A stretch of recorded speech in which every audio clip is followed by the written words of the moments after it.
Hey, hi everybody, welcome. Thank you for joining us today to our Back to Virtual School webinar. It's the first live one. We're really excited. We're recording, as you see. We'll send you the link as well as post it on our website.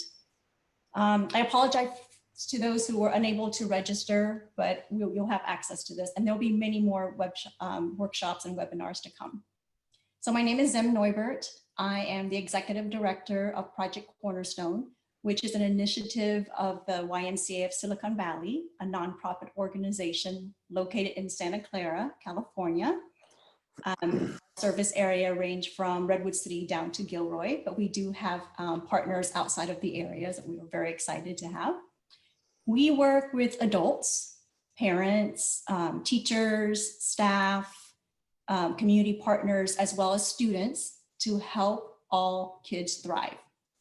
And we do so by focusing on social and emotional learning using a framework, research-based, created by Search Institute called Developmental Assets. So co-hosting with me today is Sarah Moore. She is our administrative coordinator. And also our guest speaker is Jamie Nuñez from Common Sense, but you'll get to hear a little bit more intro about him in a little bit. Sarah's job today is really, really important. I'm so glad she's here. She is our producer, which means that she will handle all the technical support and any other issues that may come up. She can't get you coffee or anything like that today. You can get your own coffee. But she will mainly monitor the chat room. So let's take a look at our tools. If you see on the bottom of your screen, this will help us navigate through today. I think you have a choice of Q&A, which stands for question and answers, or chat. So if you have any technical issues, you can write them and send them to everybody or to Sarah in the chat room. You can also say hi like you have been doing for people who arrived early and comment with each other and build relationships that way through the chat. And she will monitor that. For the Q&A, if you have any specific questions for Jamie, throughout, you can post it anytime and write it in the Q&A, and I'm in charge of that part. So cross your fingers, cross my fingers, and I will try to consolidate the questions for Jamie. I may interrupt him from here and there, time to time, if it's relevant, and ask some of those questions. Or we also are saving 15 minutes at the end for a Q&A and try to get to through most of them as much as we can. It's going to be a very casual, even though it's a webinar and presentation, but I know Jamie's style and he really wants to interact as much as possible, which is very much Project Cornerstone style. So I'm glad to hear that. So let's get started, shall we? Okay. Why are we here today? When we build developmental assets for youth, it really starts with relationships. And personally, for me, in the last 5 months, since March or so, I've noticed more than ever that it's not just our children who need assets. I need them too, more than ever. We adults need them. While we're trying to make sense of current situations and events, while striving to still be that positive adult role models for our kids. It's hard. And we're here with you. We just want to let you know that. We're going to get through this. This is going to be a great year. We're going to change it to growth mindset. And we'll look back in history and we'll just be proud of ourselves. Even though we're going to make mistakes, we are going to strive to still move forward to be there with our kids. And we're here with you. You don't have to be alone. So with COVID-19, I personally have been on this, what I call a roller coaster of emotions, right? Including denial at first, worry, hope and gratitude, fear then, and then anger, hope and gratitude again, anxiety, sadness, grief, and hope and gratitude. So I'm lucky that you'll see that hope and gratitude have come up quite often, even during all this time. And it's really what has truly helped me keep going. And you know what gives me hope and gratitude? It's the relationships, the foundation.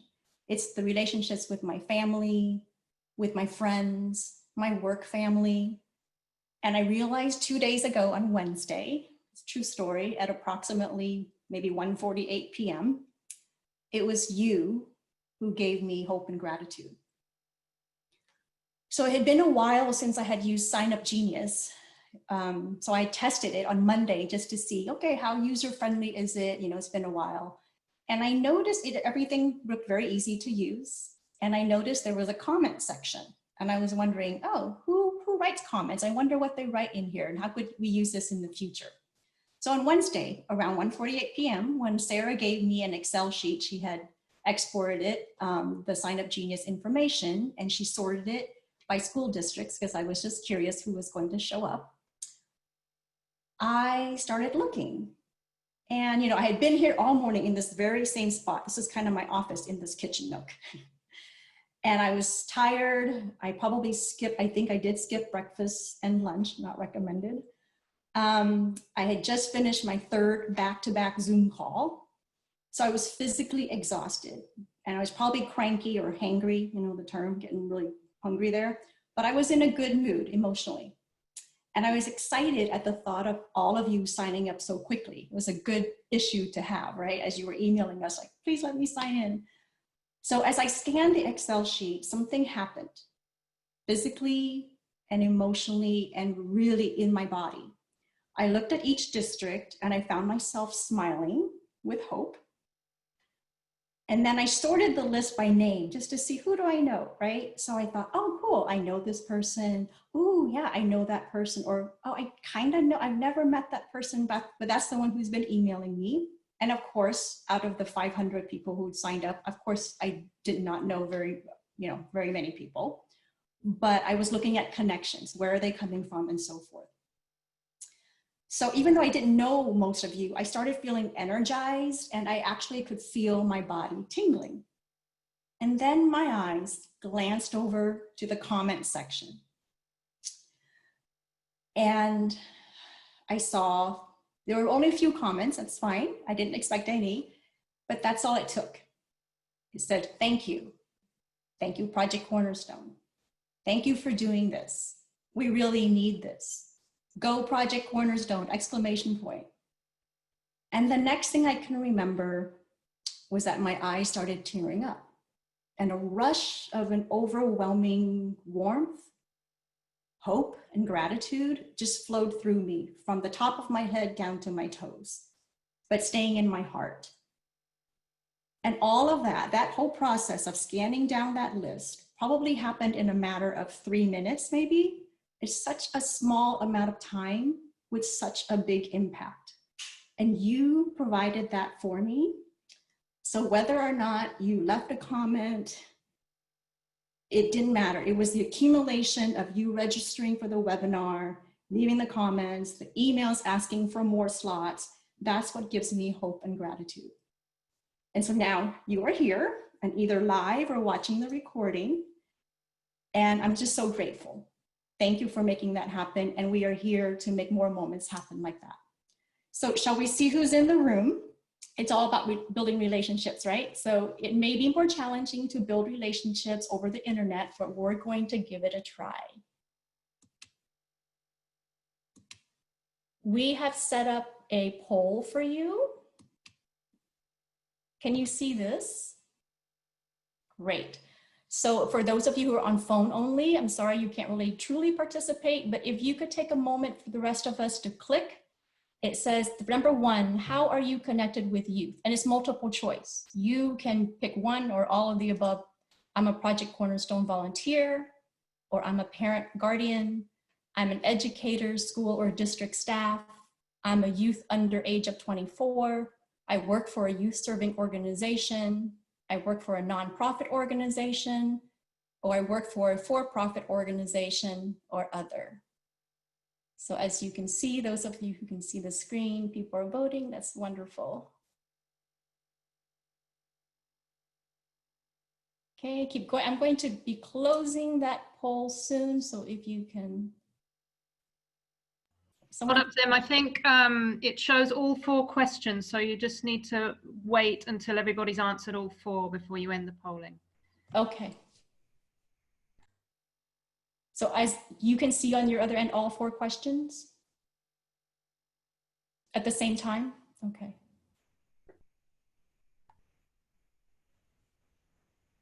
Sarah, there was a question in there, somebody couldn't see the poll, and can I share from the browser? And I really don't know how to do that.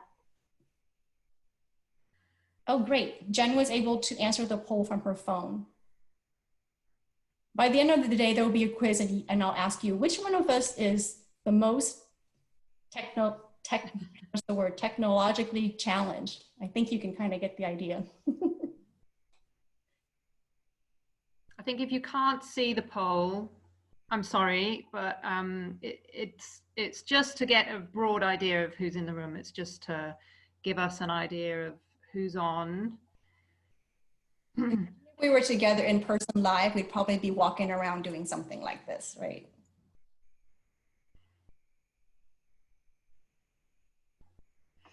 Okay. So are people able to see all 4 questions? Oh, I guess, oh, maybe, okay. I didn't scroll. The second question, I know you can't all vote, I'm sorry, but it says, what school district are you affiliated with? And there were so many that we just lumped them alphabetically, and hopefully we captured everybody. Okay. 81% of people have voted, so probably that's, Well, I think we've got a few more seconds, and I would think that will be enough time. Yeah, how old are your children, or the ones with whom you work with, by grade level? And then I love the last one, which superpower would you like to have? Jamie, you're voting too, right? Mind reading, invisibility, teleportation, flying, or I already have a superpower. Okay, so I'm going to close the vote in about 10 seconds. We have 84% who voted. 5 seconds, perhaps. 3, 2, 1. Okay, we're going to end the polling and share the results. Okay. So let me know if you can see Sarah. Sarah is also testing out on her personal computer to see what it feels like on your end. So it looks like 91% are parents or guardians. Yes. Yes. And 36% are Project Cornerstone volunteers. And then 10% are educators or school or district staff. Great. We have 1% a youth. I think somebody said they were 12 years old. I love it. And 5, you can see the rest there, kind of spread out evenly between organizations. And then let's see which district. A lot from either Alum Rock, Berryessa, Cambrian, or Campbell. I did see, I was blown away, a lot of Cambrian people here. I don't know, you guys must have did a mass email really quickly. And I know what time you guys signed up to, by the way. And then some from Cupertino, Evergreen, Franklin, McKinley, Fremont. So the majority, 27% from the, oh, and then 32% San Jose, Santa Clara, Saratoga, Sunnyvale, or Union. A little bit North County, private school, great, no out of state. Although we do know they may not have been able to make it, but we saw Honolulu, and was it New Jersey, Sarah, somewhere like there. And I know some Southern California. Okay, Yeah. so most 55% grades 3 through 5 or 3 through 6. Okay. Great, and some high school even, and then 43% grades K through 2. A little bit of everything, but mostly grades 3 through 6, and then grades K through 2, and then not too low below, far below that is grades 6 through 8, about 37%. Okay, this is the one we really want to know, right? Oh, 20% of you already have a superpower. Cool. Talk to me later. See if I can tap into that. 36% of us would love to do mind reading, and 31% teleportation. Actually, yeah, I think that's changed for me too over COVID time. And 9% flying and 4% invisibility. Yeah. I'd like to have the power to teleport whatever people are eating on the other side of Zoom and drinking, so I can have it in person. All right. We're going to stop that. Great. Let's get started. Now we know a little bit more about who's here with us today. I'm so happy to, amongst our group, we have our guest speaker, Jamie Nuñez. We've been fortunate enough to be able to have the chance to still nurture our relationship with Jamie and Common Sense. And Jamie is the Bay Area Regional Manager there. He supports school districts in their efforts to implement digital wellness initiatives. And for over 17 years, Jamie has redefined education practices by designing creative learning networks for educators. He was a former high school teacher, a former school administrator, and after-school director. Jamie has facilitated hundreds of professional development workshops on student engagement in digital spaces. And when not working, Jamie can be found on the beach teaching his 5-year-old how to surf in the cold ocean in San Francisco. Please help me welcome Jamie Nuñez. That's quite an amazing intro. Thank you, Ziam. I don't know if I can top that. So folks on the chat, just if you are applauding, let me applaud to both you and Sarah for that. So let me give you a virtual present. So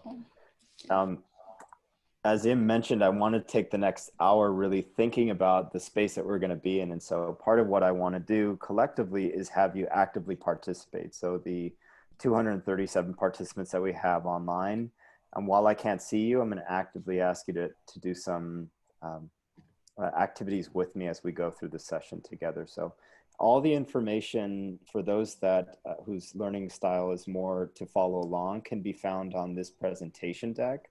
I'll share my screen now so you all can follow along, but in case you want to follow along with the deck itself, feel free to click on that link and use and utilize all the resources that are there for you. They're all free. I want to just kind of get a check. Can everybody see my screen okay? Give me a thumbs up if you can virtually, or Ziam or Sarah if you can. Beautiful. So as Ziam pointed out, I am the Bay Area Regional Manager for Common Sense Media. I want to give you a little introduction about who we are and what we do. We are the leading nonprofit dedicated to improving the lives of kids and families in this space. We do that in a number of ways. Our Common Sense Media platform rates and reviews apps, videos, books. We have over 1 million users going onto our site, rating and reviewing the next video or app that comes out. I work on behalf of Common Sense Education, which is a platform supporting schools within what we refer to as digital citizenship or digital wellness. A lot of the techniques that we'll go through today are really alluding to some of the resources found on this platform. We provide free lessons for educators and help parents like yourself support and navigate this digital space. And finally, we work with legislators and lawmakers to support the privacy, support, in this case, tech equity, around our kids, and our Common Sense Kids Action platform helps to reinforce that, raise awareness about some of these issues. Here are the 3 things that we're going to do over the next 45 minutes, and I want us to be really clear about what your role is in all of this. First and foremost, we are going to take a moment to redesign what your learning space looks like. And that's the physical space as much as asking yourself the value-based questions that we'll get to in a second, about what's really important during this time. As we think about distance learning, it can be very daunting, it'd be very confusing, but we're going to get through that by asking those very hard questions first and foremost. I'm going to ask you to think about how you define your engagement. So you might be a parent, and I've seen it in the chat, you might be a parent of 4 or 5 children, or maybe a working parent that is navigating multiple things at once. We're going to think about what engagement looks like for you, and we're going to do some practice about what that can look like with your child in terms of their own engagement in the classroom. And then finally, we want to check for understanding. We want to kind of explore, how do you measure impact during this time, right? It's very confusing. There's lots of content being shared with us, and next week might be even more daunting. But we want to start the process of actually ensuring that you are checking for understanding, knowing what is actually working for your child and their learning habits. So as you think about this agenda, if there's something else that you want me to present, please feel free to add that on the Q&A, and we'll get to that. And if there's something I didn't resolve, or you still have questions, pressing questions about, I will share my work email for you, and I'm happy to help you out in your own family situation. All right, I hope you all are feeling alive. I'm going to be excited with you now. I'm feeling really engaged. Here's what you need over the next 40 minutes. If you are sitting nearby a desk, feel free to stand up, close out a tab or two if you like, so you're not distracted. If you're on your phone, Maybe switch hands. So if you're holding it on the right, hold it on the left. If you're on an iPad, move it. Feel really comfortable, because I'm going to ask you to do some very active things. If you have a piece of paper or a pen, yeah, those things are archaic in a computer sense. We want to make sure that we are prepared. So I'll be asking you some very specific prompts that I want you to write down. This is going to be very helpful and direct for your family. And so whatever it is that you reflect on will then immediately transfer to your child. And finally, if you don't have any water, drink some water now, because I want this to be a fluid conversation, meaning whatever is on your mind as I present, I want you to share it out on the chat. As Ian pointed out, it is a very collective family of over 237 people, but it feels very intimate. And so I want to make sure that I acknowledge and embrace that experience. Plus, we'll be doing an activity with it. All right, let me start with some really hard, and let me name the elephant for a second. This time is going to be very challenging. It can be often very confusing. We know from the state administrators that we work with, to the district leaders, and to the many parents that I work with, this time distance learning that we refer to can be confusing and very challenging. So if you feel yourself overwhelmed in managing all the commitments you have, and also being a part-time educator, recognize that and know that that's a real pain point. If you're having trouble defining perhaps what your learning style is, or what works best for your child during the space, I have a 5-year-old who hates being in front of a camera. Recognize that's a pain point, right? And then if you feel like you're asking yourself the harder question, really thinking about and reevaluating what education looks like, that's perfectly normal. We want to name the fact that this is part of what that process is going to look like. And while we don't want to answer these questions at this point, we want to recognize that it's part of a much larger process. The first being about what education looks like during the state. It's really important, as we think about the different models, that we're all very clear about what role those models play for our family. So if it's distance learning that your child is moving into, and it's absolutely remote learning, let's recognize what that looks like for our family. If it's a hybrid model, let's recognize the fears associated with sending our child back into the physical classroom. And finally, if it's a model where we feel like it's a physical space in person, whenever that is, whether it's in 6 months or in 2023, hopefully not, but let's also recognize the anxieties that come up with that. Common Sense did something to research that, but I want to take a poll, and here's what I want to ask you all. I want you to go to menti.com, and I want you to input this code, which is 921121. And the question is very basic, which is, how are you actually feeling about the upcoming school year? What are some of the emotions that are coming up for you? What are some of the anxieties or excitement that you might be feeling? Take a moment to go to this site and answer according to that. And we'll see what we have outlined, what folks are sharing. Jamie, can you share the code again? Yes, it's menti.com. I'm adding it on the chat, everybody. And the code is 921121. Everybody get that?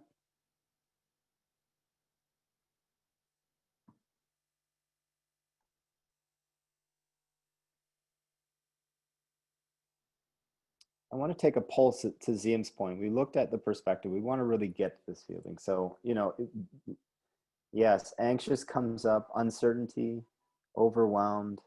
I like excited. I think I found it there somewhere.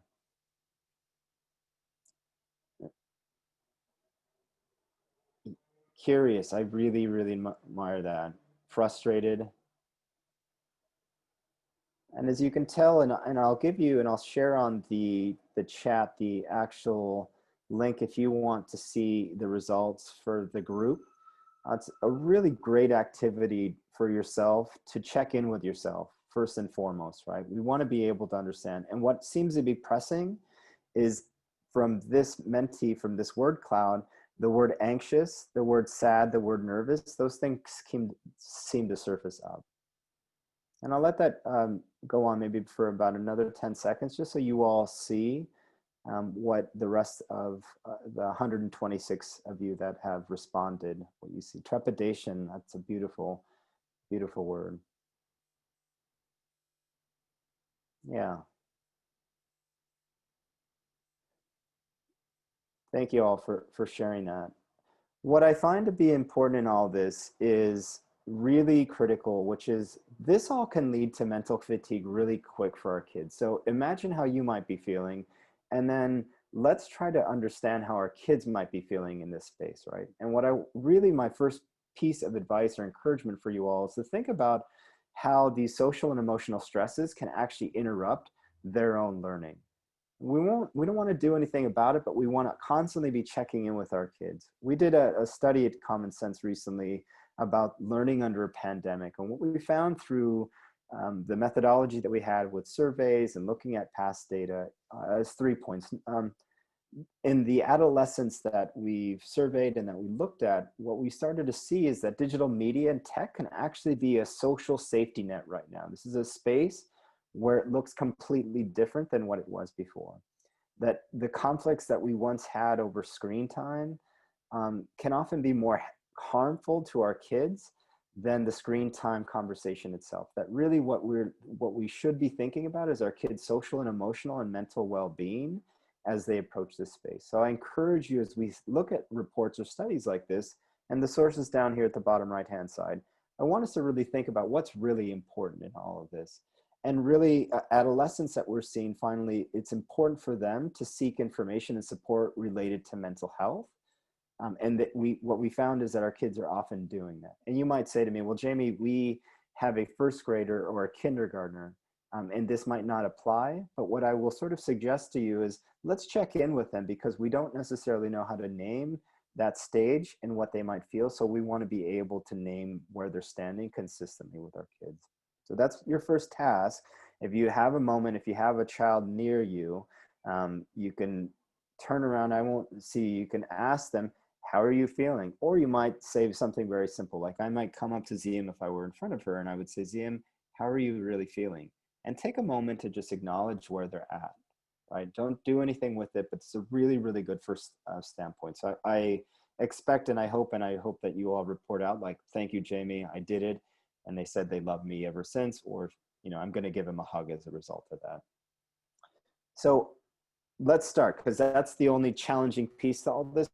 The rest of it is about agency for you all. So here's what I'm going to ask you to do now. We are going to be doing some very interactive activities while I provide you information about what you should know about distance learning in the process. My expectation is that as you are listening on, you can actually start answering these questions, because I'm not going to quiz you, but I'm going to ask you to report back on what we've sort of shared throughout this sort of collective experience together. I know that there's a thumbs up out there. If you have thumbs available, I'll give you your thumbs up. Or if you want to add something on the chat where you're thinking, oh, Jamie, I don't know if I'm ready to do this, feel free to share that. But we are going to first start by redefining and redesigning what our spaces look like. And here's what I want to ask you all to do. I want you to think about how you create your own vision around distance learning. What exactly is your overarching vision? I've had parents say, in my house, my child is expected to think critically, behave safely, and participate responsibly in online spaces. This by nature is the definition of digital citizenship. I've had other families report out, learning in our house is, creating something and sharing it, asking questions or having my child ask questions when everyone else is quiet on that Zoom, and letting an adult know when they're confused, right? That could be your overarching vision, that's what learning is actually going to take place. In my own house, learning is very specific. My daughter, who's 5 years old, our mantra is she is online to create something, to be creative, and then to actually do good from that creation. So whether it's learning about animals, to then wanting to do a beach cleanup, to helping to support the conversations that others are having in her online classroom. So I want you to think about what that space is. Before I sort of provide you the resources, I want you to take a moment to really think about what that is, because I'm going to ask you to write it down and then eventually share it on the chat. As we think about this, you might need resources. You might need, I need some I statements, or I need an experience where my vision is played out day by day. So what we've created at Common Sense for you is two things. One is a digital learning pledge and a digital learning agreement. What they are, one is geared towards middle and high schoolers, and another one is geared for elementary age students. And you can click on these documents if you followed along or if you are on the following along on the doc. But they are essentially I statements by saying, what are you going to be doing to reinforce your vision? This could be things like, I'm going to be trying my best or carrying my device in a particular way. This could be about participation. So these are really good examples as you take from them, copy them, and make them your own. But you want to reinforce what your vision is with some very practical things that you can check in with your child on a daily or on a weekly basis. And so I'm going fairly quickly on this, and we're going to look through this. You can look at it as you click on your own, but I want to start really by asking this question and taking a moment now to really ask you to write down what your family's vision is around distance learning. So take a moment now to think about that. And if you are brave enough, if you feel comfortable and you know it off the top of your head, then feel free to share it on the chat for those that are struggling with creating a vision statement. And we'll take a moment now to just have you write down, have you think about what that statement is.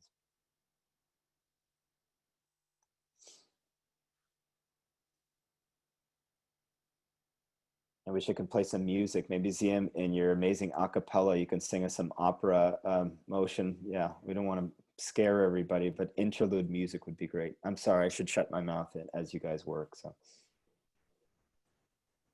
I'm going to give you about another 30 seconds. And please, on the chat, if you are struggling to come up with your vision statement, or you are looking at me like I'm from another planet, feel free to add those questions in, and I'm happy to help you construct that. Jamie, when you're done with 30 seconds, may I say something? Of course, yeah. You can say something now. Well, I wanted to give them some quiet time. Sure.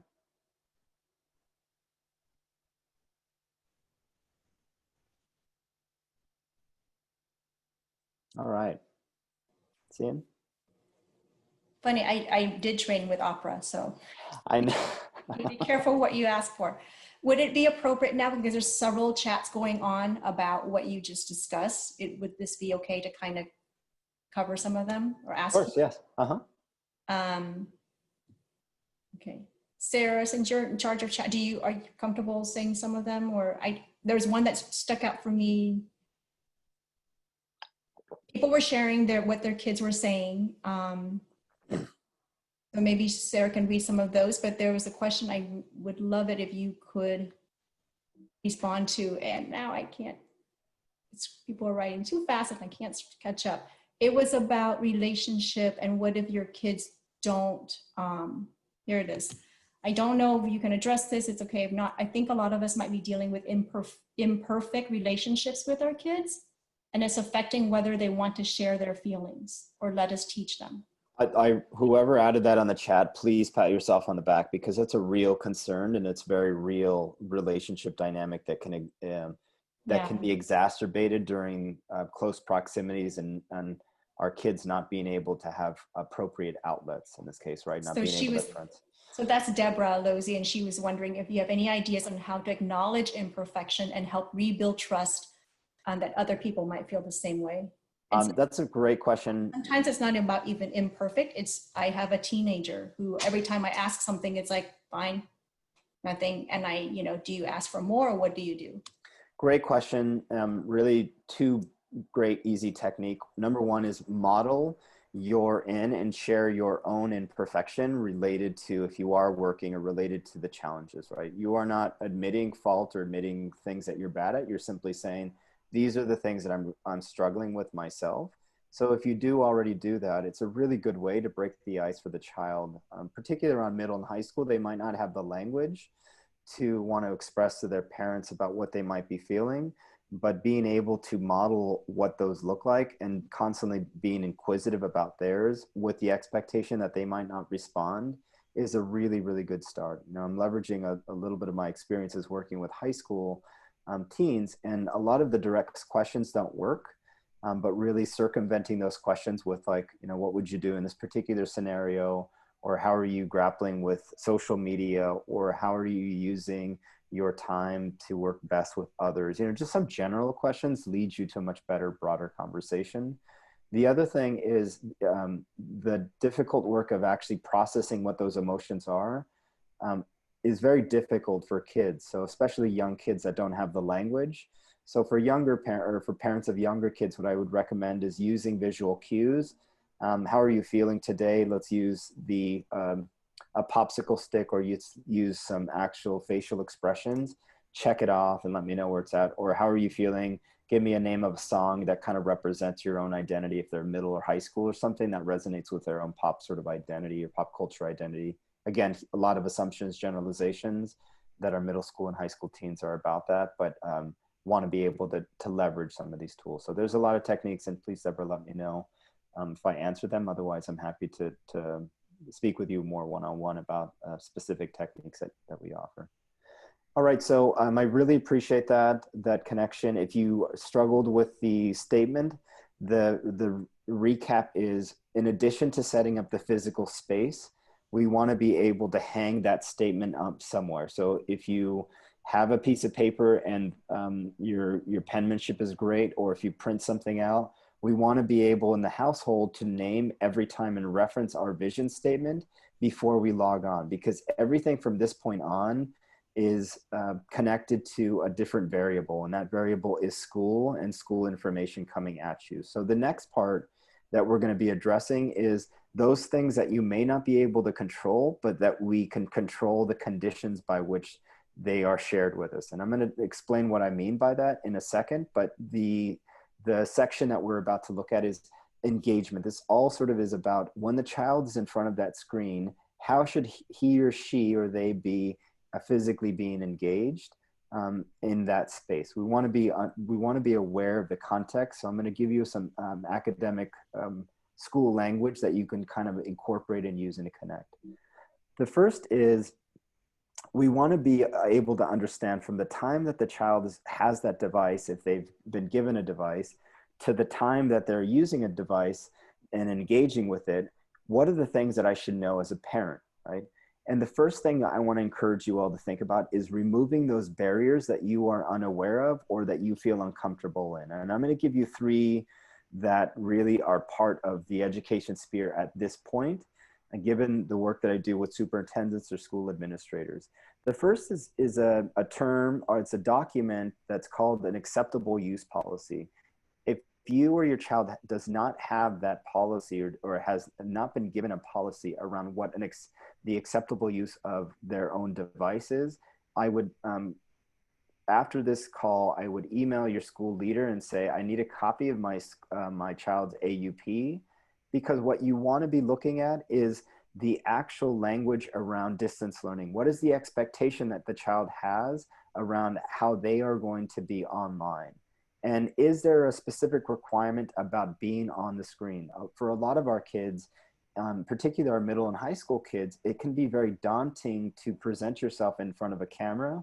For many adults, it's very daunting, right? So we want to be able to specify and ask that language. So this is the direct questions we want to ask our school leaders. What is the language around distance learning, around the device use, and specifically around how my child is going to be engaging when they are actually online? Are they expected to turn their camera on or off? And at what point are we expected to do something offline? You know, so this is really helpful.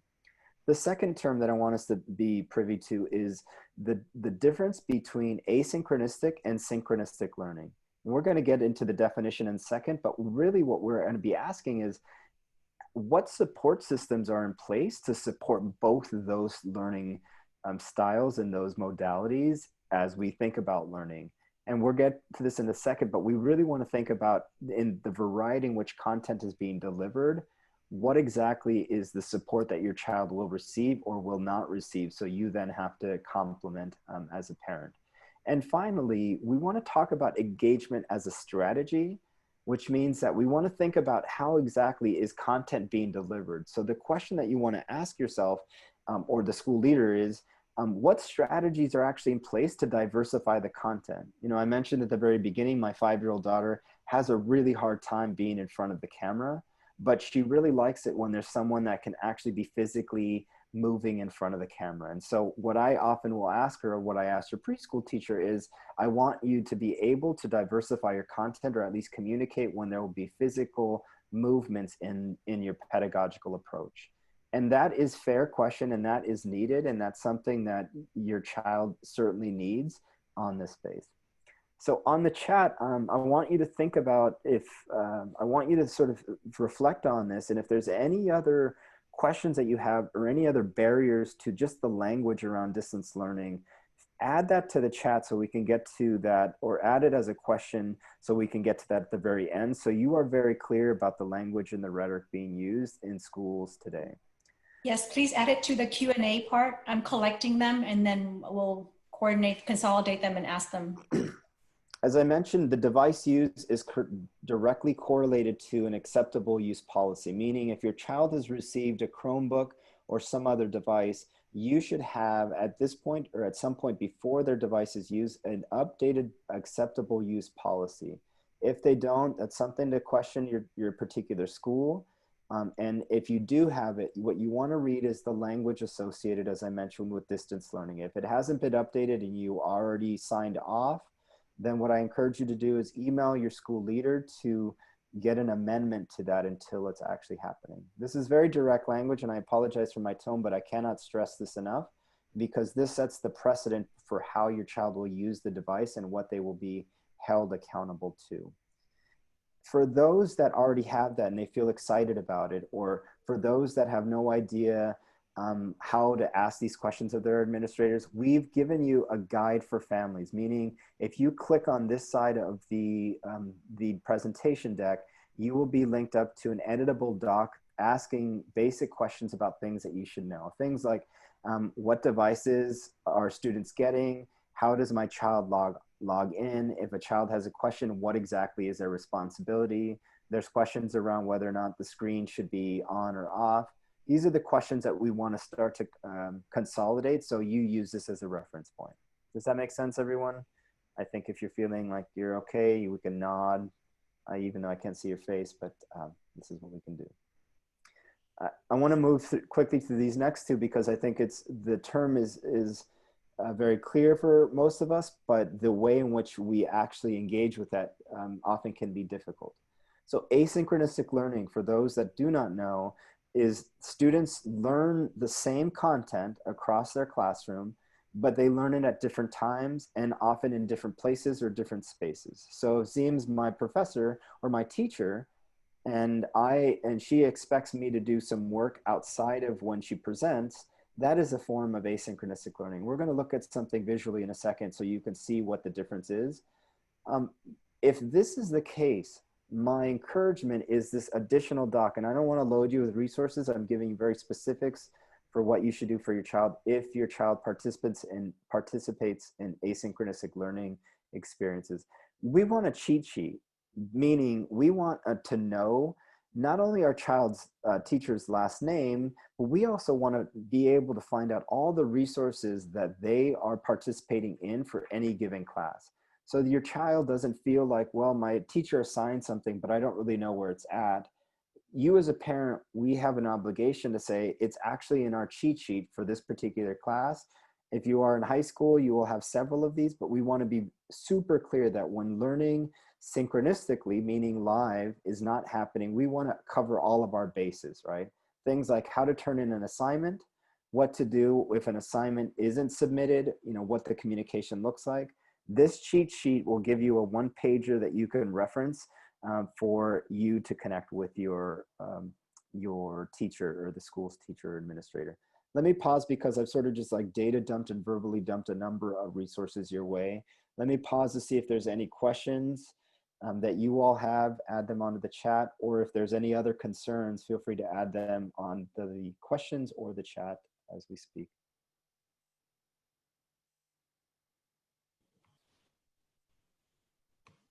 Jamie, one of the questions in the chat was, they'll have links to these resources later. All of the resources are on the presentation doc that I added at the beginning of the chat. And I also can add them I'll add the presentation doc again. You will have all access to this and it's all free.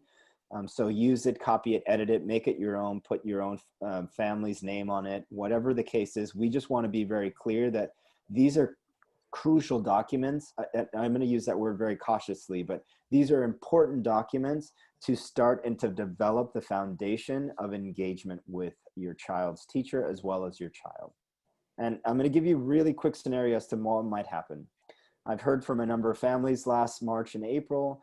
The student will say, well, I don't have anything to do, Mom. And my teacher just assigned something, so I don't have anything to do. And the parents were like, well, we don't necessarily know the systems by which to get more content in if we do want to supplement that learning, if no learning was taking place or very limited learning. But more importantly, we didn't have a foundation by which to speak with our kids about how to engage in this type of format, right? So we want to be clear from the get-go. This is a little bit of work for you all, and I understand it, and I'll give you a hug, or I'll send you all a penny or nickel for the work that you all are doing, but we want to be able and be very clear from the get-go where all these things live and what the communication is going to look like. Great question.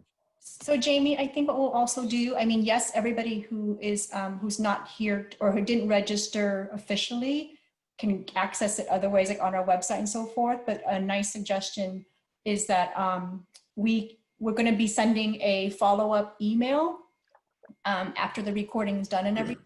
And in that follow-up email, we'll ask you just a few survey, how did it go, and possible topics for the future, but also we can put that link right in there so they can access it that way. Beautiful. That's what I love about you, Seem. You guys are amazing. You're just so fluid and flawless, so thank you. The next piece I want to really quickly touch on is synchronous learning, right? This is what we sort of know to be sort of Zoom call meetings when the child is in front of a camera. This is students are engaging at the same time with their teacher. Let me let you know how difficult this is for children across the board.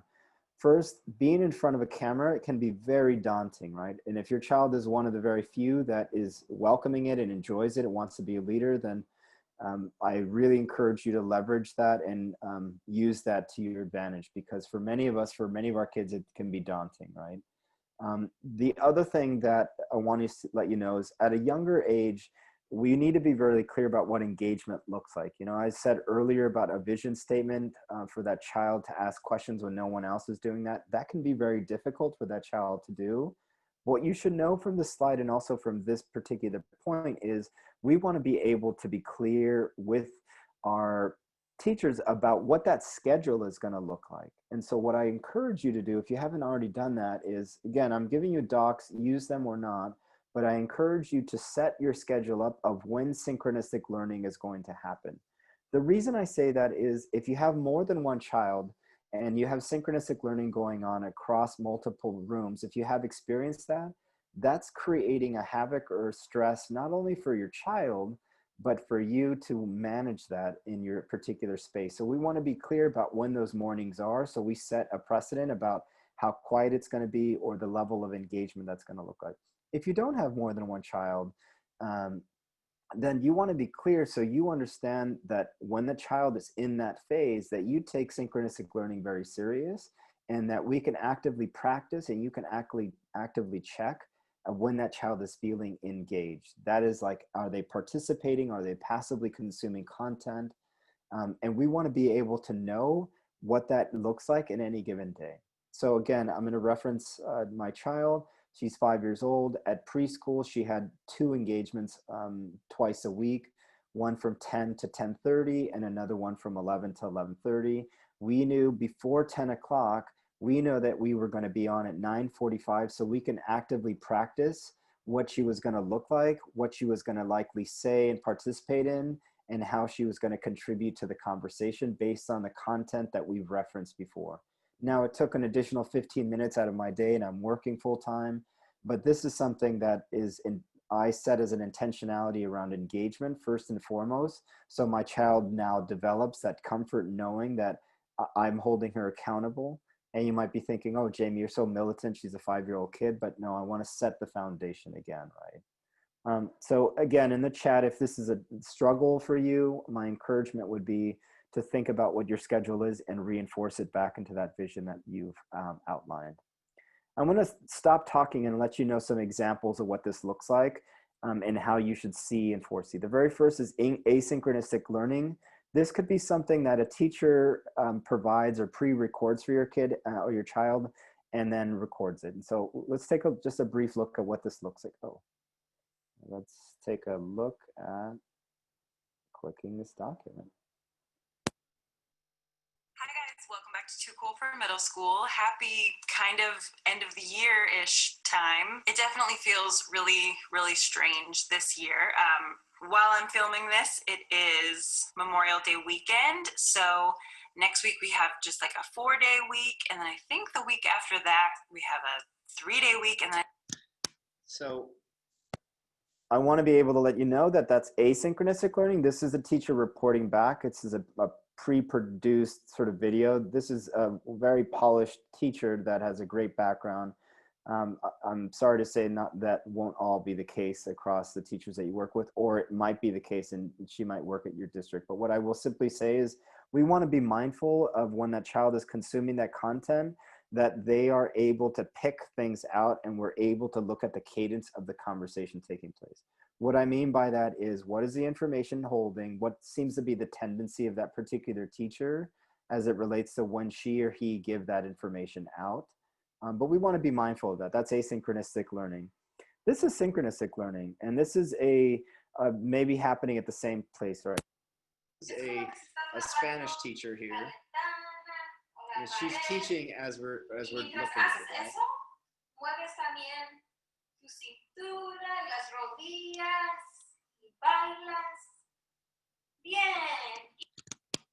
And what you see in this thing is it's a beautiful, I love her teaching. One of the things as a parent, if I saw this though, and again, I'm not criticizing her teaching pedagogy, she's wonderful, but what I will suggest is that we open up the conversation to say, there are certain backgrounds that might be disturbing for my child, primarily your shoes on the right-hand side or this. This is not a time to be critical of people's spaces, but this is simply a time to check in with your child about, are you distracted by other things on the screen? If so, what are those things? If you are really enjoying your child is moving along, this might be something really beneficial to continue to amplify in their own spaces. But again, this is an example of something that is actively taking place. We want to look for these things. So let me pause now and answer some questions for the group so we feel connected. Zim, is there any questions? Yeah, there are a lot. I was just trying to figure out, like, how do I synthesize this? So I'll just go in order, and sure. Even if it's not in the same timeline agenda as yours. So I hope, forgive me if I mispronounce your name, but Kay wrote, I notice when it comes to online interactions, my 9-year-olds and their peers tend to just send GIFs back and forth, GIFs, selfies with filters, very little written or verbal communication. It feels goofy to me. They don't talk or converse. It's just emojis, GIFs, and pics. Is that truly connection? That's a great question, Kay, and it is. It sounds like they're entertaining and they're introduced to the world of social media and how nonverbals are being communicated with. Remember, I prefaced the conversation earlier about the mental health state. Oftentimes, emojis better represent feelings about where that child is than often just talking. So language is often cut off. What I would encourage you to look at, though, is to take a step inward into those emojis. So what I will ask is to say, I don't know your 9-year-old's name, but I will say, introduce me to one of the gifts that made you really laugh today, or give me something that, that emoji that just kind of really, that you didn't like, or that filter that makes you feel like, oh, a little creepy or a little excited. And what you'll find in doing that is that you will find that there's an entire language, an entire rhetoric of connection that kids have that you can be engaged with simply by asking those questions. So taking a step back and looking at emojis more closely. As an adult, they're quite silly to me. I mean, I see them all the time, but they're also a window into how our kids are communicating at this stage. So consider doing that. It's a great question. Can I ask more? Sure. Okay. Carolyn says, any suggestions on how to help your 2nd grader to stay attentive and not get distracted during distance learning? They seem to lose focus after being in front of the computer for long periods of time. Yes, and it's a great question, Caroline. What I would suggest is look at the cadence of the teacher that's presenting and see how many breaks that they have during that session. So if it's an hour-long session, how many breaks, how many physical movement is going on? How is that teacher diversifying the content? Is it just them speaking in front of the camera? It might make better sense to communicate with that teacher to let them know that your child will be either sporadically going online so you can supplement that, that content if the teacher is unwilling to diversify their content. And if you communicate that, it might be helpful to let your child know what each of those sections are going to look like. So you might say, okay, John, I'm going to ask us for the first 10 minutes, this is how you're going to sit. And then when I have a buzzer in the background and when your teacher is doing X, I'm going to ask you to get up and jump 10 times and then go and do X with the content. So part of it is around delivery of that teacher. And then the other part is the cues that you should be giving your child during this time. And you might be thinking, Jamie, do you know I work 70 hours a week? In which case, doing the hard work the first few weeks sets a precedent. So you don't have to do this maybe 4 weeks into it. And you might have to check in, but try that out, see how that plays out. Great question. Yeah, and I'll group these two, but also just a thought, I used to be a teacher, and when we were doing it in person, a good teacher takes at least 6 weeks or so setting up the rituals and routines with their students, right? They're not going to be worried so much about it. I know it's different in high school. I used to teach primary grades, but same thing here. We need to take time and help on our end to set up the rituals and routines instead of just throwing them in there. So even though you're busy, I know it's really hard, but get some help, people to help you possibly in the home to just start that routine. And again, it'll be habits. So we want to have them start with the good habits, right? So this is related. So one person wrote, help in capital letters, teaching via Zoom over 4 hours a day. So this is a teacher. But along with that, I think we can kind of group these together. It kind of based what you said. I feel like anonymous. I feel like interaction is such a vital part of learning, but I have a 7-year-old who's incredibly shy to begin with, wouldn't answer questions in class voluntarily if he could avoid it. He spent most of his spring remote learning with his mic muted. I'd love to know what I can do to enable him to participate more in the virtual classroom. And the other question, even though it's the teacher, maybe that they go together, right? So the teacher can help how to engage, but as well, how do we help this teacher who has a Zoom over 4 hours a day? For that teacher, first I'll answer that. Please get in touch with me over email because I do training specifically for staff that can actually help to break down your content given the state standards. So on one question is really asking that question about 4 hours of continuous learning a day is a recipe to burn you out in less than a month, if nor. So we want to be able to diversify that. Get in touch with me because I can give you very specific tips as well as some training for you and your staff. But the short answer would be look at your content and know where direct learning should be taking place, know when supplemental learning and communication should be taking place, and think about how to mold those two together. So the asynchronous and synchronous blend could be a really good connection for yourself as well as the parents that you work with. But please get in touch with me because that's a very general answer, but I'd love to give you some more specific tips. In terms of the pedagogy for your child, if you're a parent whose child is very shy, like my child, one of the things that I encourage, and we'll get into this in a second with the doc, is looking at unique ways to have that child communicate. So instead of having unmute themselves and talk in a large audience, you might have a separate document being sent out, similar to kind of what we have with the chat here, where we are asking that child, for those of you that don't want to unmute, what I'm going to ask you to do is answer these 3 questions. And then for the next week, I'm going to ask you to write questions for others that are not feeling comfortable chatting in a physical space. And then the other thing is in the way in which you as a teacher, as a parent say, I want you to unmute yourself and start by simply saying a word or reaction, less than 5 seconds, about how you feel about whatever content, or if you want to agree with one of your colleagues. As a teacher, building that into the content is critical and key to diversifying language. And as a parent, training your child to say, this week, I want to check in with you about what word you used, or I want you to repeat what word that you use, or what statements or what comment that you use on Zoom. And as you think about checking for understanding, a really good way to do is after this phone call, this webinar, do your own webinar, do your own chat using Zoom where your child is in another room if you have it, and see their response. Look at them physically so you can kind of tell. You can record it. You can check in about like, I really like this about how you held your head, or thank you so much for smiling in a certain way, right? Those are the things that are really helpful as a parent. Great questions. I'm going to continue this presentation and then we'll leverage some other questions at the tail end.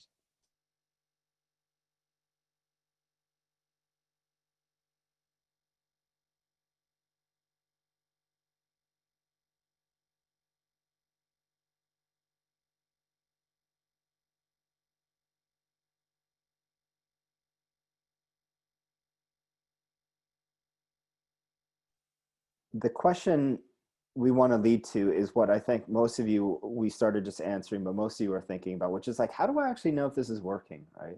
There's a lot of feedback and there's a lot of, one of the reasons why many parents are entertaining the idea of school pods is because we know that education, the equity of education in a distance learning space can often feel like it's not happening. Like my child isn't getting what they should because this is chaotic or because the school is very unorganized.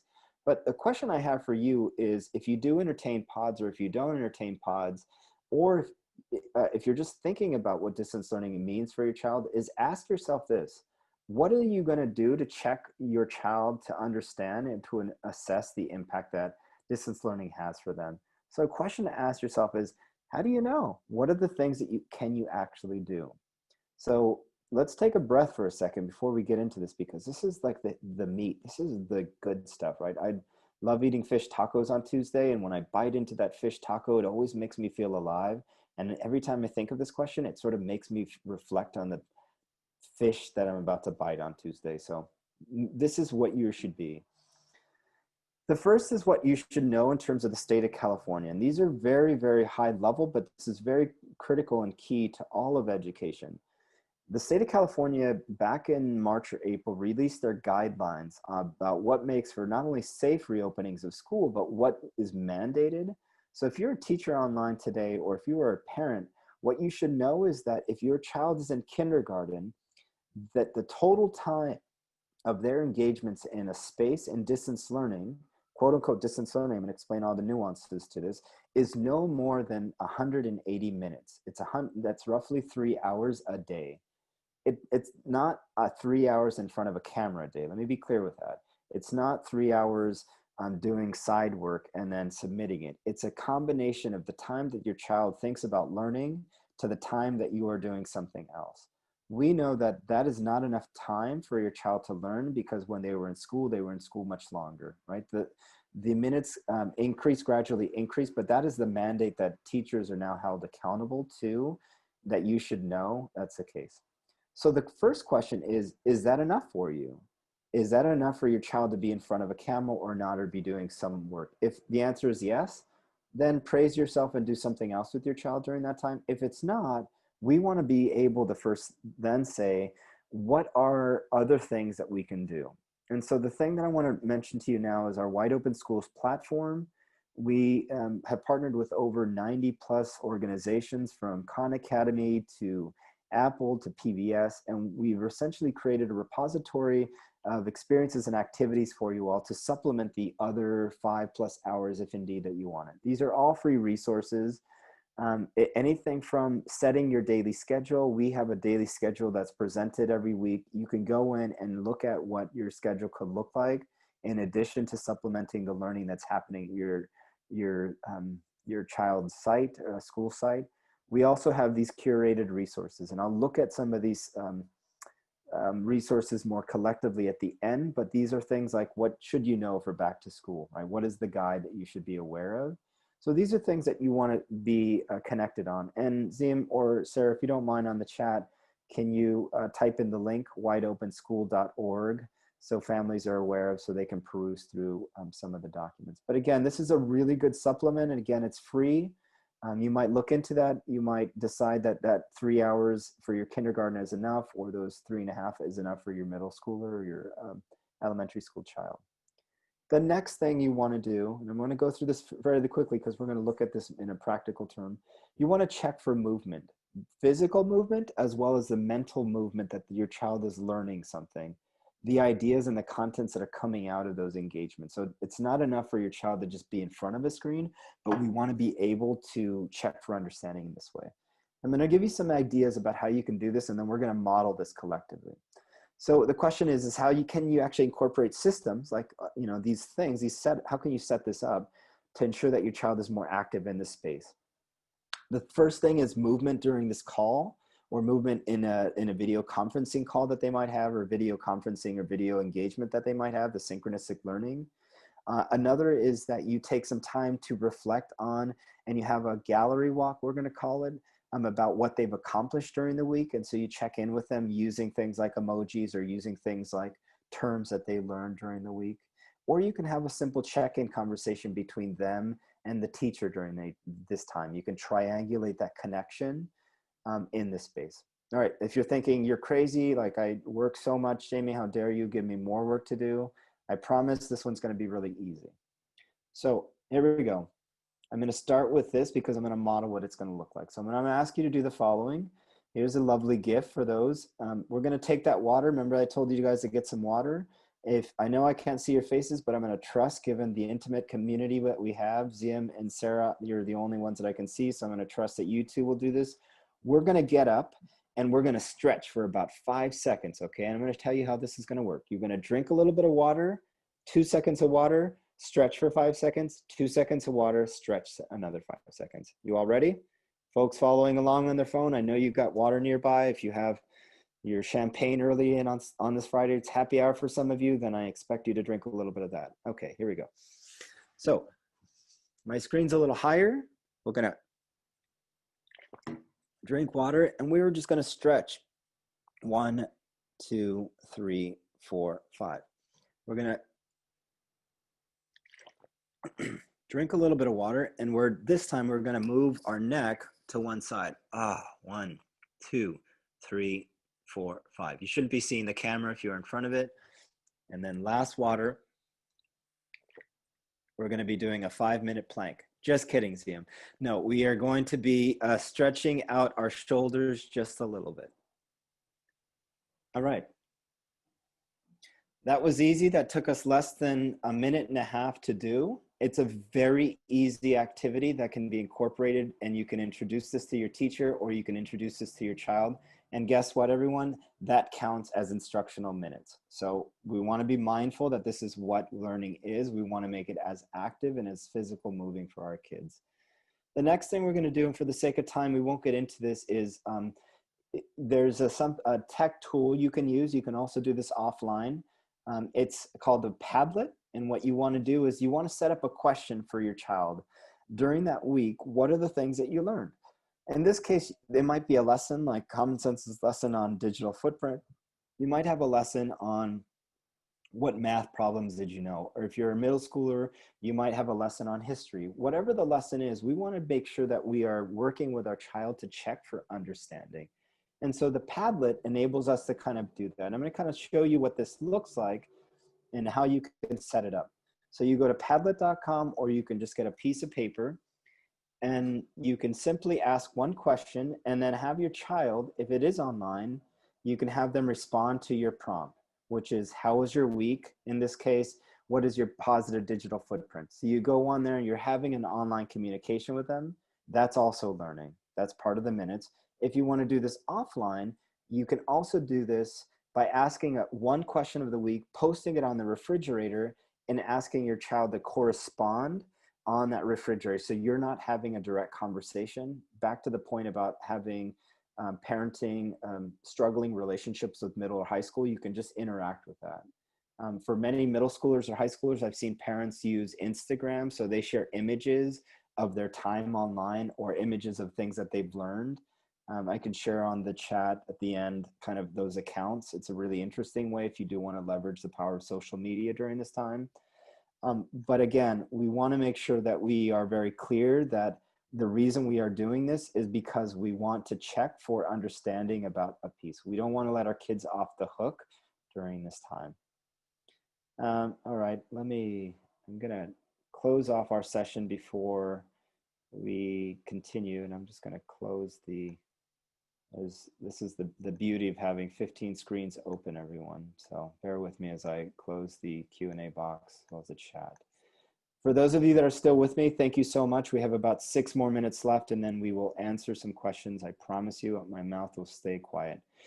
If you want to have a question, a conversation with your child's teacher, or even your child, and you want to make it more interview-like, this is a really good way of doing that. I've added a document here that leverages conversations that you can have with your child about what they learned, as well as conversations that you can have with your child's teacher about what they're learning. You can simply share with your teachers a doc to say, at the end of the week, I would encourage, instead of going back and forth over email, can you please fill out this survey or this doc letting me know where my child is at in relationship to synchronistic learning, in relationship to how they're engaging, in relationship to connecting. This is a really, really good doc, but it's a great way to start to leverage these conversations. I'll close by saying this. It's not about the screen time at this point. If you were to ask me this question about 5 months ago, before this pandemic, I would say here are techniques to mitigate screen time use, but we are in a completely different period of our time. And what I would say to you is, while our kids are inundated with screen, what I would encourage you all to think about is how they're using that tech or how they're using those screen experiences to effectively grow and learn. And that's what we're checking ultimately for. We will close with last review, which is if you want to know more about tech tools that you can incorporate or supplement, you can go to our site. These are some examples of tech tools that we review on behalf of Common Sense. We're unbiased. We talk about what tech tools work best for your child. You can read through that. There's also a privacy rating that references whether or not the app is ensuring that your child's privacy and their information that they're sharing is private or not. I want to close. I know we're going to practice this. I will practice this by simply sharing with you our vision statement at our house. Distance learning in our house means that in our house, when we learn something, we're going to share it. And then that we actively try to practice what we learn in the offline world. And we practice this with our child. I speak Spanish to my child, and so this is something that we actively try to do. I incorporate tech in the following ways. I ensure that my child is using visuals to learn. So we'll take pictures of what she's learned in her virtual space, and then we incorporate it into those conversations. There's an example that I've given where another parent worked with a teacher that have used a math problem. This is in high school. They used the Desmos app to create visuals on the graph to then share those visuals with a note to an elderly center, a senior citizen center that they then sent out over email. These are ways that we've shared with our child about how we can incorporate learning. There's another wonderful resource for you. There's a great teacher, her name is Anastasia Eichhorn, who teaches kids how to help fold the laundry and teaches them about angles and the formats of how to use that. So I've linked that up, but these are video challenges for you as a family to kind of incorporate. You all got this. And if I can give you a virtual hug and to echo what Ziam said at the very beginning, I'm so honored and humbled to be in your presence, virtual presence, but you got this. So I really, really appreciate your time. To that, I'll take any last minute questions and I'll stay after if we need any, but thank you all very much. Jamie, there's just a few left. There's a lot of talk around study pods. Oh, we already talked about that. What are we supposed to do? Should we join one or do private tutoring? I think you already talked to that. I think it's just up to you as a family to decide, right? And see how much learning is already there. And is that enough for you? I think only you and maybe with your vision now with your family can decide that. You're absolutely right. You know, there's a lot of politicizing about the state of education. So if your resources allocated additional support to supplement learning, then my take in all of this is we have to do what's best for our child, but that doesn't negate our responsibility to teach us the equity related to education and our push to teach our kids about what's right and wrong. So that's a great question. And then Allison asked, how much monitoring should parents be doing of their child's work, checking on work quality? How much independence is realistic? And I'm thinking especially as the kids get older, right? They don't want us hovering over their shoulders or checking their grades and things like that all the time. Early on, and this goes without for both grade elementary and middle and high school, we want to set a foundation. So early on, we want to be parents that are, I wouldn't say hovering, I would simply say being very clear about your expectation around their learning. And what I would suggest is that we start hard early, meaning a lot early, to say, these are the ways in which I'm going to be checking, and this is what I expect along the way. And when we feel that a child is responding in accordance to what they're learning, then we can pull back. But if we feel that the child is sort of lagging and it's also in line with how the teacher is presenting content, then we need to have a much broader conversation of like, we need to reamp this so we feel that we're checking. So there isn't a specific time, but I would say dedicate some time on your calendar to check for understanding at a weekly basis. It could be as little as 10 minutes, or it could be as long as an hour, depending on where that child is at and what they need during that time. Great question. And so Julie asks, how can I help my child with the anxiety and upset of not being heard or acknowledged during Zoom class? Not all students can be seen by the teacher at the same time. It's a level of chaos that is hard to manage. Wonderful question, and I'm sorry that happened. It's within our sphere of as parents to name that direct piece, which is, can you let me know, not in a direct sort of combative way, but as a parent say, can you let me know, Miss Jones, Mr. Smith, what exactly measures do you use to validate your students' experiences online? Because I need to communicate that with my child, and then being able to then share that. And if the child still feels that they're not validated, being able to work with your child to speak directly about what validation means for them in any given instance. So really, really great question. Only two more. Do we get information about teacher's name, how to join assignments and all? My daughter is going to 4th grade. The question around just you want to set a precedent and a foundation. I keep using the word foundation, but you want to set the actual schedule about the 4th grade in a easy to use template. So in your case, it might just be a 1-pager that we can actually then use on that piece. So again, Okay. it's not as heavy, but yes, that's a great question. And do you have suggestions for tutorials for some of the tech that you mentioned? Tutorials, yes. On our site, you can look into Common Sense Education, and on our site, you can actually look at specific ways in which you use it. I purposely made for a very intuitive user experience. So if you're not very comfortable using tech, the tech tools that I use like Padlet or even Flipgrid are very intuitive. So reach out to me over email if you still struggle with some of the tools. I'm pretty responsive over at least 24-hour period. I can help you out as well. Jamie is very responsive. So again, this was casual, it's a big group, but it's a small, and it was very nice and very intimate. Jamie, thank you so much. I learned a lot from you. And so I want to close. Oh, there's 2 more questions. Let me see if I can. Okay.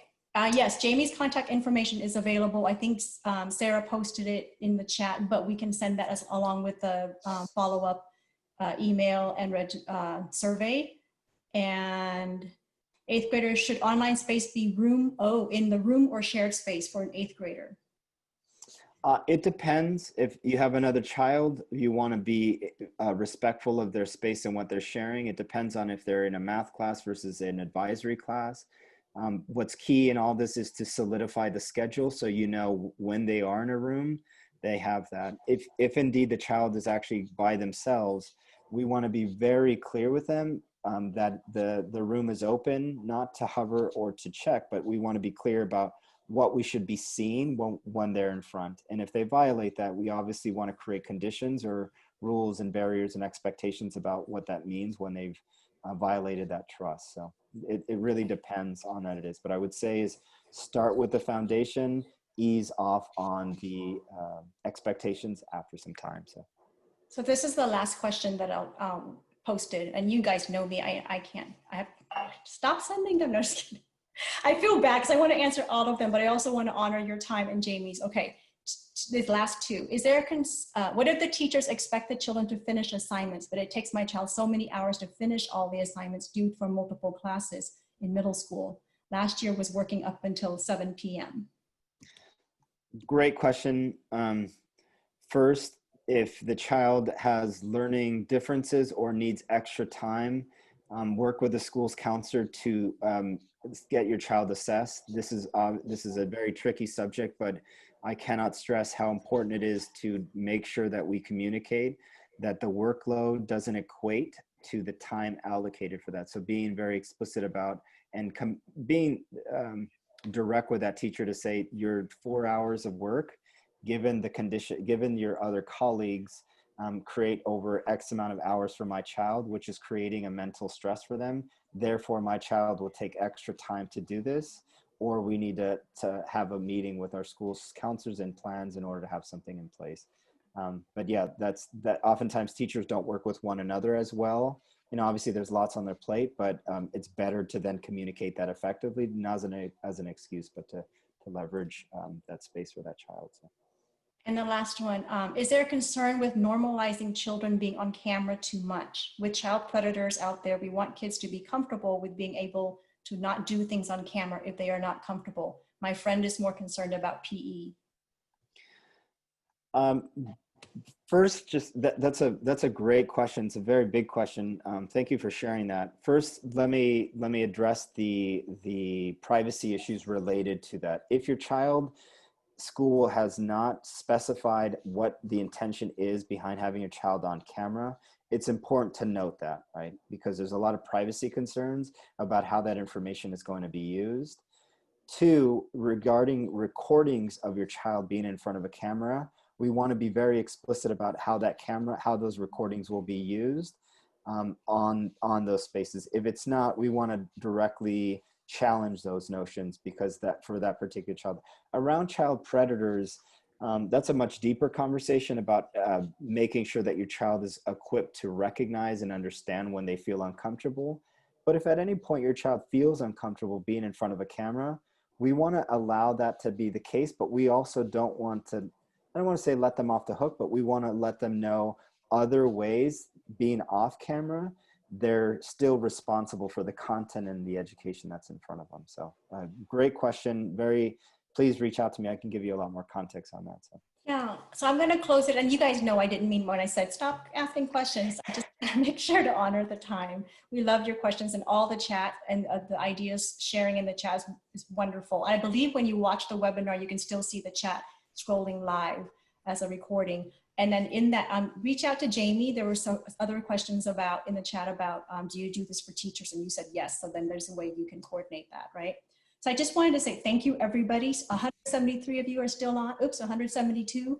And thank you, Sarah, for being an amazing producer, and the rest of the team who are here on the call, but you can't see them. And most of all, Jamie and Common Sense for your partnership. I'm doing my happy dance. All right, well, I wish you a beautiful, beautiful afternoon. And yeah, and I want to say, and one thing is that this morning, someone shared with me, who I've gotten to know over the last few months. Her name is Andrea, and she shared with me, I shared with her, I was a little bit nervous. And so she wrote to me, Zim, your care and commitment is embodied. Even if you feel nervous, your love for your work and community will cast the brighter light. You're doing amazing things. I want to share this with you. Insert this. Your care and your commitment, everybody here, is embodied.